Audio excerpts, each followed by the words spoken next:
बांग्लादेश की स्थिति पाकिस्तान जैसी हो सकती है। कई प्रमुख ब्रांड अब भारत में जमीन ढूंढ रहे हैं। बांग्लादेश खुद ही अपने पैरों पर कुल्हाड़ी मार रहा है।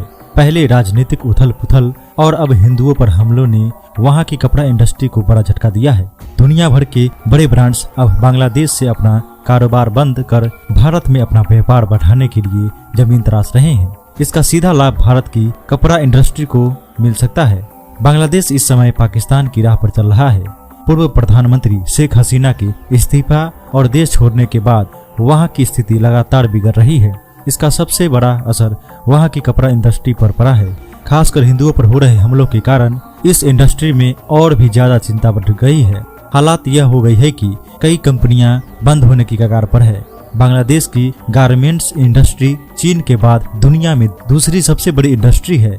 यहाँ बने कपड़े दुनिया भर के विभिन्न देशों में बेचे जाते हैं, लेकिन अब बांग्लादेश के बिगड़ते हालात के कारण ग्लोबल ब्रांड अब यहाँ व्यापार करने से हिचकिचा रहे हैं।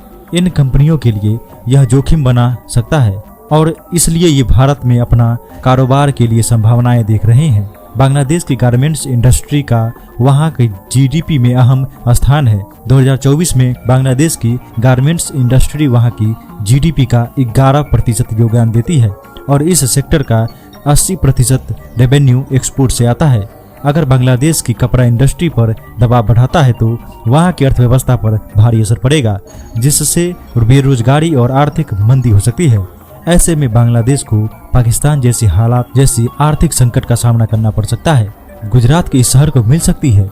जब वैश्विक ब्रांड बांग्लादेश से बाहर जा रहे हैं तो भारत की कपड़ा इंडस्ट्री को इसका फायदा हो सकता है। खासकर गुजरात के सूरत शहर में कई कंपनियां की पूछताछ बढ़ गई है। सूरत के कपड़ा उद्योग के अंदरूनी सूत्रों के मुताबिक इस ब्रांड ने रेडी टू वेयर कपड़े बनाने और सप्लाई करने के लिए सूरत से संपर्क किया है। अगर इन इंक्वायरीज को ऑर्डर में बदला जाता है तो सूरत की गारमेंट्स इंडस्ट्री की सालाना वृद्धि पर 12% से बढ़कर 20 से 25% तक जा सकती है।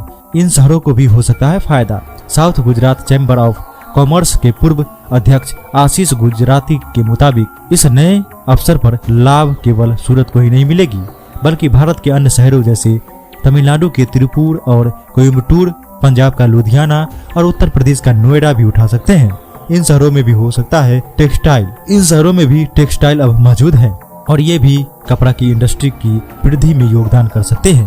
तो दोस्तों, क्या लगता है, बांग्लादेश अगर अब भी नहीं सुधरा तो पाकिस्तान जैसी हालात होने में अब क्षण भर की दूरी है। क्या लगता है आप, क्या कपड़ा इंडस्ट्री वहां से अगर भारत में आता है तो क्या भारत की उन्नति बढ़ जाएगी, भारत की जीडीपी बढ़ जाएगी? तो अपने देश के लिए कमेंट करना ना भूले। इस वीडियो को अपने दोस्तों में शेयर अवश्य कीजिएगा। जय श्री राम।